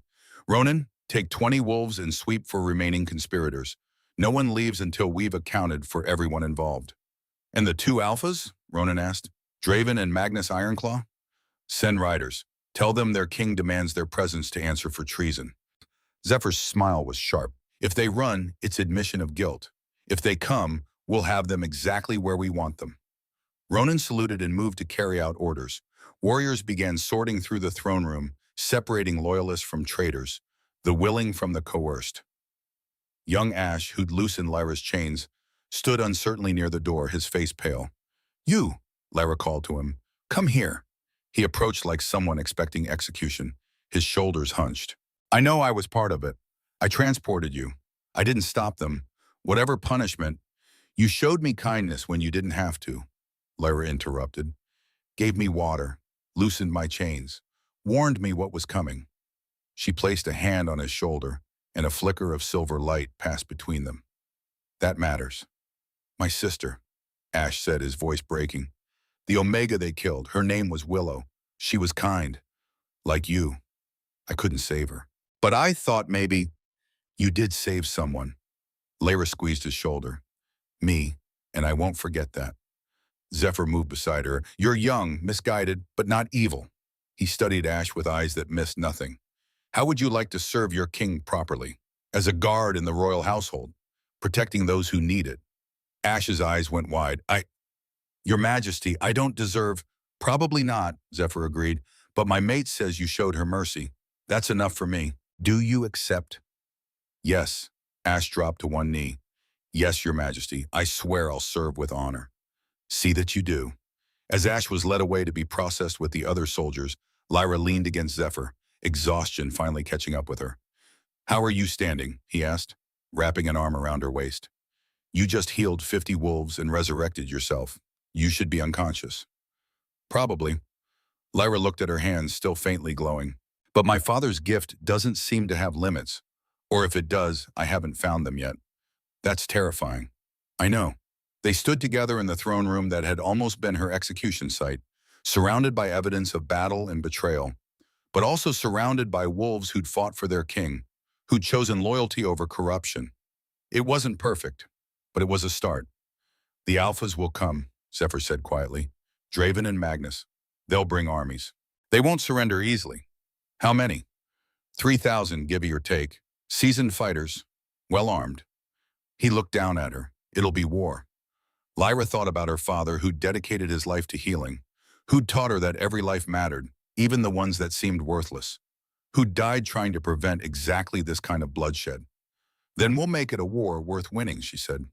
The messengers returned within hours. Both Alphas had mobilized their forces the moment Cassius's plan failed. They were already marching on the capital, armies converging from east and west in a coordinated assault that spoke of months of planning. Draven Wolfsbane commanded 1,500 from the eastern reach. Magnus Ironclaw brought another 1,500 from the western plains. Together they represented the largest military threat to the capital in 2 generations. "They'll be here in 2 days, Ronan reported, spreading maps across a war table in the council chambers. "Moving fast, which means they're not bringing siege equipment. They plan to overwhelm us with numbers and speed." Zephyr studied the maps, his tactical mind already working through scenarios. "We have maybe 800 soldiers in the capital. Another 300 we can call from nearby territories if we're fast. 1,100 against 3,000. Ronan's expression was grim. "Not good odds." "No," Zephyr agreed, "but we have advantages they don't." "Such as?" Zephyr looked at Lyra, standing beside him with that silver light still flickering around her fingers. "We have a healer who can keep our soldiers fighting when they should be dead. We have the moral authority of defending against treason. And we have walls they'll have to overcome. Plus element of surprise," Lyra added. "They think I'm a broken Omega. They don't know what I've become." "Can you heal during active combat?" Ronan asked bluntly. "I don't know. I've never tried." Lyra flexed her fingers, watching light dance across her skin. "But I'm willing to find out." They spent the next day preparing. Zephyr organized his forces with the precision of someone who'd commanded armies before. Warriors on the walls, archers positioned at key points, reserves stationed to reinforce weak spots. Every able-bodied wolf was armed and positioned, Lyra prepared in her own way. She moved through the city, touching the sick and injured who'd been languishing in healers' houses. A child with fever, an elder with joint pain, a warrior injured in training who'd been told his leg would never heal properly. She healed them all. Word spread fast. The king's mate, the Omega with silver light in her hands, was performing miracles in the streets. People began gathering wherever she went, bringing their sick, their wounded, their desperate. Lyra healed them until her hands shook, until Zephyr physically carried her back to the castle and ordered her to rest. "You're going to burn yourself out before the battle even starts," he said, depositing her on their bed. Their bed now, she realized with the start. She was in the king's chambers, in his life. They needed help, Lyra protested weakly, and you gave it. But you're no good to anyone dead from exhaustion. Zephyr sat beside her, his hand finding hers. Rest, please, for me. She wanted to argue, wanted to point out that every person she healed now was one less casualty later, but her body betrayed her with a yawn so massive it cracked her jaw. 2 hours, she bargained. 4. 3. Deal. Zephyr pulled her against his chest, and Lyra felt the mate bond hum contentedly at the contact. Sleep, little star. I'll wake you when it's time. She fell asleep to the steady rhythm of his heartbeat and dreamed of her father, smiling and proud and telling her she'd done well. The armies arrived at dawn on the second day. Lyra woke to the sound of war horns, deep and resonant, echoing across the valley. She scrambled to the window and saw them. 2 massive forces converging on the capital from opposite directions. Thousands of wolves, their battle cries audible even at this distance. It's time, Zephyr said, already dressed in full armor. Black steel inlaid with silver runes that caught the dawn light. He looked like a king from legends, all sharp edges and controlled power. He handed her armor too. Leather reinforced with steel, designed for mobility, light enough that she could move freely, but strong enough to stop a blade. I can't fight, Lyra said, staring at it. No, but you can heal, and that makes you the most valuable asset on this battlefield.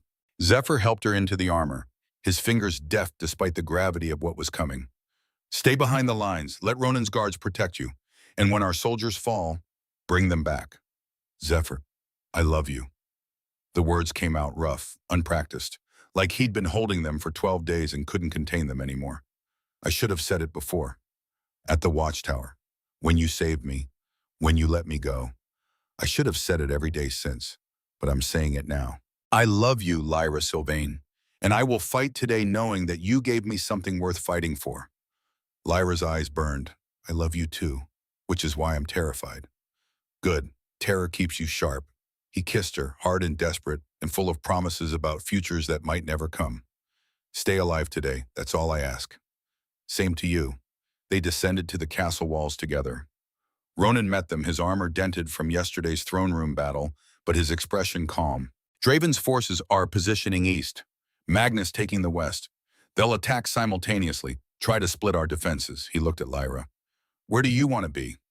Wherever the fighting is worst. That'll be everywhere soon. Ronan signaled to 4 guards. You 4, stay with the Luna. She goes nowhere without you, understood? They saluted. Yes, Beta. The battle began with arrows, thousands of them, darkening the sky like a plague of locusts. They rained down on the capital's walls, forcing defenders to duck behind stone. But Zephyr's archers returned fire, and Lyra watched wolves fall on both sides. Then the armies charged. 3,000 voices raised in a battle cry that shook the very ground. They hit the walls like a wave hitting cliffs, scrambling up with ladders and ropes, overwhelming defenders through sheer numbers. Lyra pressed her hands to the first fallen soldier, one of Zephyr's, a young woman with an arrow through her shoulder, and poured healing into the wound. The injury closed. The woman gasped, grabbed her weapon, and returned to the fight, and that became Lyra's world.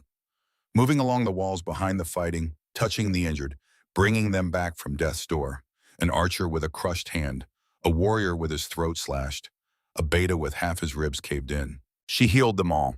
The first soldier she saved was a young man named Torin. He'd taken a spear through the lung, drowning in his own blood. When Lyra's hands touched his chest, silver light flooded the wound, flesh knit, blood retreated. Torin took a gasping breath and looked at her with eyes that held wonder and gratitude in equal measure. Thank you, Luna, he whispered, then grabbed his sword and rejoined the battle. Her power flowed endlessly, that well her father had left her proving bottomless. Soldiers who should have died stood up and fought again. Warriors who'd been seconds from bleeding out returned to the line with fresh determination.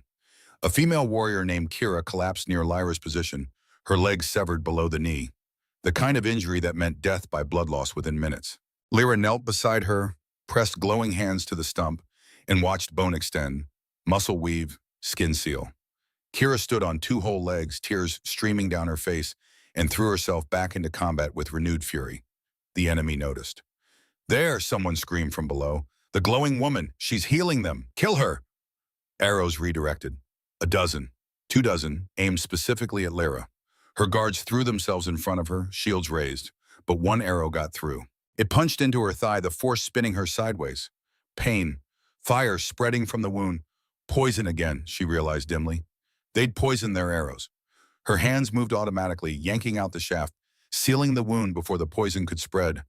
The healing was getting faster, more instinctive, like her body was learning to protect itself. "Fall back," one of her guards shouted. "Get the Luna to safety." "No," Lyra pushed herself upright. "More soldiers need me here." She kept moving, kept healing. An older beta named Gregor with his stomach laid open. A young scout with half her face burned by enemy fire. A captain with poison spreading through his veins like black lightning.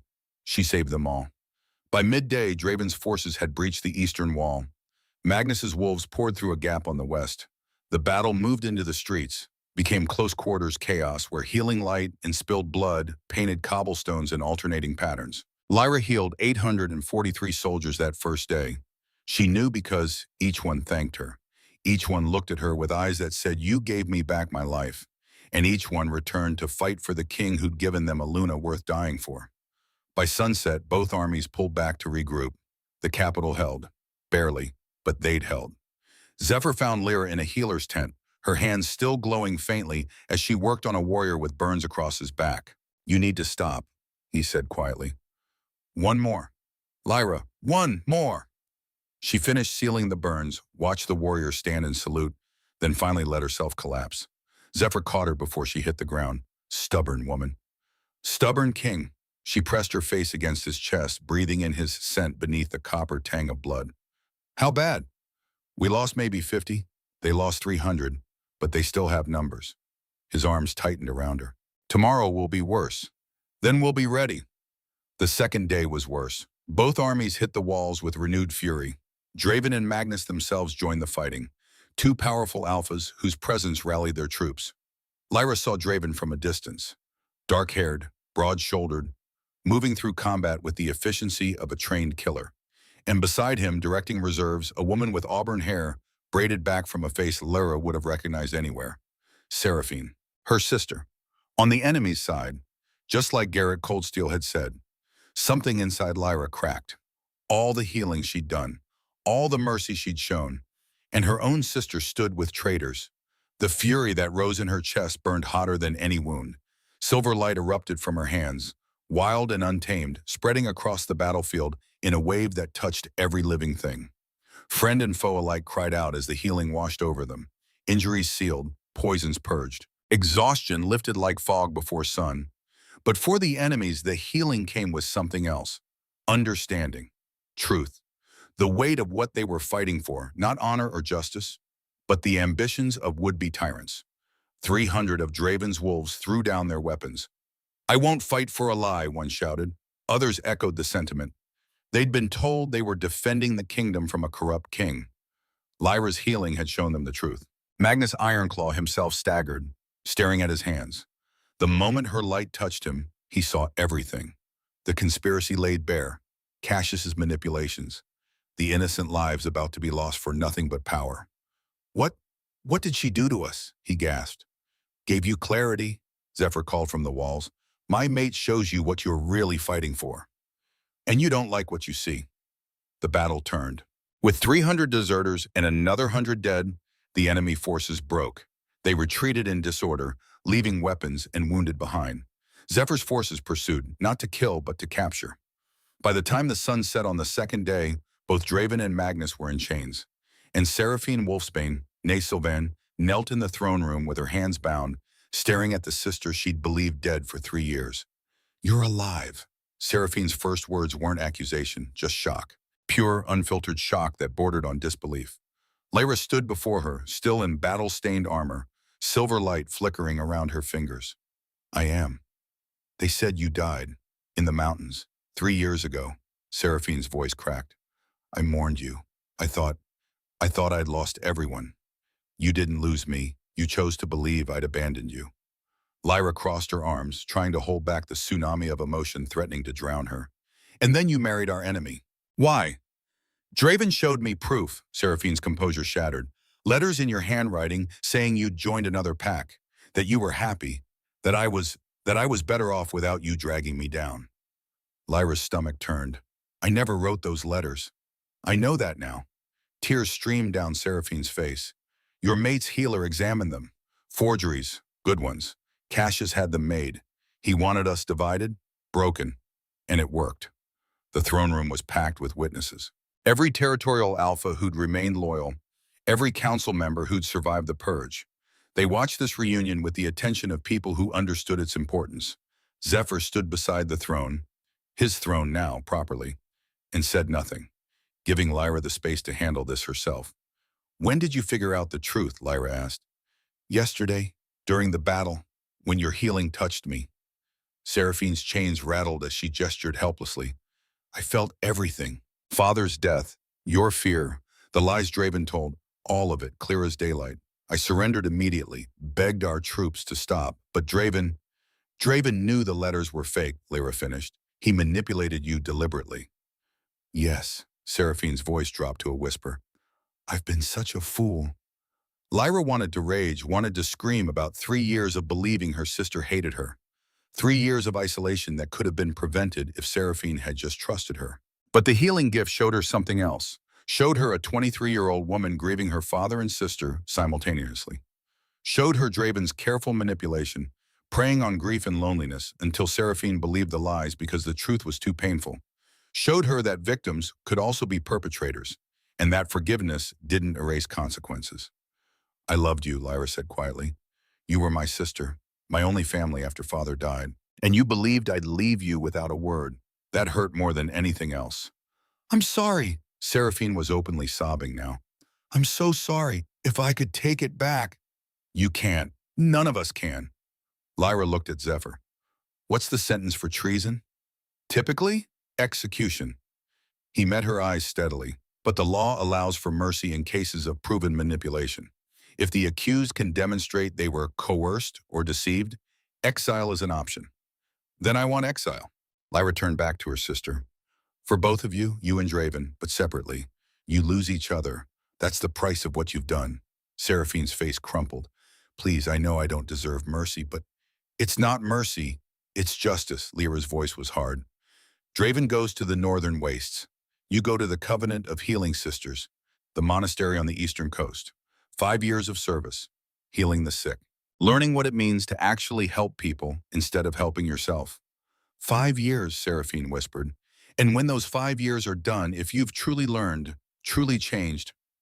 Lyra paused. Then maybe we can talk about being sisters again. Maybe. It was more than Seraphine deserved. They both knew it. But it was also what Aldrich Sylvain would have wanted. Second chances, redemption, the belief that people could be better than their worst moments. Seraphine was led away, still crying, but with something in her eyes that might have been hope. Draven's execution came next. He'd known the letters were forgeries, had deliberately used Seraphine's grief to further his ambitions. There was no manipulation defense for him, no mercy. Zephyr's blade was quick, merciful in its efficiency, if not its intent. Magnus Ironclaw faced a different fate. His crimes were real, but motivated by ambition, tempered with genuine belief that Cassius would be a stronger king. When Lyra's healing had shown him the truth, the murders, the bloodshed, the innocent lives lost, he'd broken down. I thought I was serving the kingdom, he said during his trial, his voice hollow. I was wrong. He was exiled to the southern desert, stripped of his alpha title and all holdings, a harsh sentence, but one that allowed for life and potential redemption. Isolde Night Whisper's trial was last. The former head of council stood before Zephyr with dignity, despite her chains. Age had marked her face with lines that spoke of hard decisions and harder regrets. I loved your father, she said to Lyra. Not as excuse, as explanation. Aldrich was everything I valued.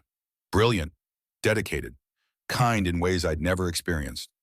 When he died and you, she nodded at Zephyr, didn't even seem to care, I let grief poison me into something ugly. I cared, Zephyr said quietly. I mourned him, but I had a kingdom to protect. I couldn't fall apart publicly. I understand that now. Too late, but I understand. Isolde looked at Lyra. Your father would be proud of you, the healer you've become, the mercy you've shown. He'd be disappointed in you, Lyra said bluntly. You betrayed everything he stood for. I know, but he'd also forgive you. Lyra sighed. So I will too, eventually. For now, you're exiled to the Western Territories. Work in their hospitals. Heal instead of harm. Prove you remember what my father taught you. Isolde bowed her head. Thank you. As she was led away, Zephyr took Lyra's hand. You're more merciful than I expected. Father's influence. Lyra leaned against him, exhausted. Is it over? Finally? One more thing. Zephyr gestured to Ronan, who brought forward a small box worked in silver and obsidian. The war is won. The traitors dealt with. Now we make it official. Make what official? You being my Luna. The claiming ceremony was held 3 days later, giving the capital time to clear the dead and begin rebuilding. All 7 territorial alphas attended, the ones who'd remained loyal and the ones who'd surrendered when they realized they'd been deceived. Together, they represented every pack in the kingdom. Lyra wore a dress of midnight blue that made her skin glow, her auburn hair braided with silver thread. The pendant her father had given her hung openly against her chest, catching the light. Zephyr wore ceremonial armor, black steel inlaid with silver runes. He looked every inch the warrior king as he took her hand before the assembled crowd. I claim this woman as my mate, he announced, his voice carrying power that made lesser wolves bow their heads. Lyra Sylvain, daughter of Aldrich the Healer, survivor of rejection, keeper of the ancient gift. She is mine by choice and destiny both.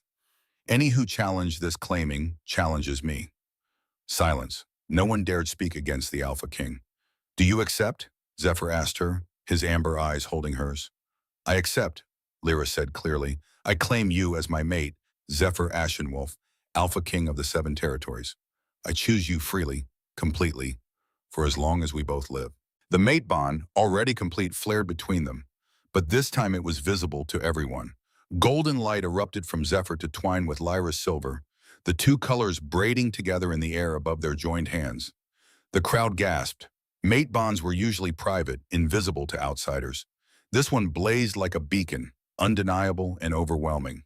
Zephyr pulled Lyra close, his teeth finding the juncture of her neck and shoulder. The bite was both pain and pleasure, the claiming mark that would announce to every wolf that she was taken, protected, cherished. Lyra's teeth sank into his shoulder in return, completing the ritual, and the dual-colored light exploded outward in a wave that washed across the entire capital. Every sick child in the city suddenly healed, every lingering injury from the battle sealed. Gardens that had been trampled during fighting bloomed overnight. Even the walls damaged in the assault showed cracks filled with silver light, stronger than they'd been before. The capital itself had been blessed by their union. Lyra pulled back from the bite, dizzy with power and emotion and the absolute certainty that this was right. This was meant to be. My Luna, Zephyr said softly for her ears alone. My mate, my love. My king, Lyra answered. My heart, my home. They stood together before their people, bound by choice and magic and the kind of love that changes kingdoms. 6 months later, Lyra stood in the renovated watchtower and watched snow fall over the Storm Ridge Mountains. The structure had been transformed, no longer a crumbling exile's refuge, but a proper healing sanctuary, stone reinforced and rooms expanded. A sign over the entrance read, Aldrich Memorial Healing Center, where all are welcome. 20 healers worked here now, trained by Lyra in her father's methods. They served everyone who came, pack wolf or rogue, alpha or omega, no questions asked. Just healing, freely given, in Aldrich Sylvain's memory. Lyra placed a hand on her swollen belly, feeling the child within kick strongly. 6 months pregnant, and already the baby showed signs of power. Sometimes her stomach glowed faintly. Silver when the baby was calm, gold when agitated, both colors swirling together when especially active. Causing trouble already, Zephyr said, wrapping his arms around her from behind, his hands covering hers on her belly, just like their mother. I don't cause trouble. Trouble finds me, because you go looking for it. He pressed a kiss to her claiming mark, the scar that announced to everyone she was his. Are you happy? Lyra looked around the watchtower that had been her prison and sanctuary, at the healing center that honored her father's legacy, at the capital visible in the distance, rebuilt and thriving under their joint rule, at the letter on the table, arrived just this morning, bearing Seraphine's handwriting. Sister, I'm learning. The covenant is harsh but fair. I spend my days healing the poor, the forgotten, the ones our father would have prioritized. It's hard work, humbling work, but good work. I think about you often, about what I lost through my own stupidity, about the sister I failed. 4.5 years remain on my sentence. When they're done, I'd like to see you, if you'll allow it. No demands, no expectations, just a chance. I'm sorry. Every day, I'm sorry. Seraphine, I'm happy, Lyra said finally. Not because everything is perfect, but because we're building something better. Something Father would be proud of. He would be. Zephyr's hand glowed faintly gold against her belly, answered by the baby's silver light. Our child will bridge all ranks, heal all divisions. No pressure on them, then. None at all. His smile was warm against her neck. Ready to go back? Almost. Lyra moved to the window, looking out at the mountains she'd once fled to. Thank you for this, for understanding why I needed to keep it. It's where we met, where you saved me, where everything changed. Zephyr joined her at the window. Of course we keep it. This is where our story started. Snow continued to fall, blanketing the world in white. But it wasn't the terrifying blizzard Lyra had carried a dying wolf through anymore. It was just weather. Just another season in a life that had become more than she'd ever dreamed possible. She'd been broken, rejected, alone. Now she was claimed, cherished, powerful. The journey from one to the other had cost her family, innocence, and the illusion of safety. But it had given her everything that mattered: purpose, love, and the courage to face whatever came next. Ready? Lyra said, taking Zephyr's hand. Let's go home. Together they left the watchtower, walking toward the horses that would carry them back to the capital, back to their throne and their people and their responsibilities. Behind them, the watchtower stood sentinel, a reminder of where they'd been, a promise of where they were going, and inside Lyra, their child kicked again. Silver and gold lights swirling together, bright enough to illuminate the future. They'd built something beautiful from ashes. And it was only the beginning.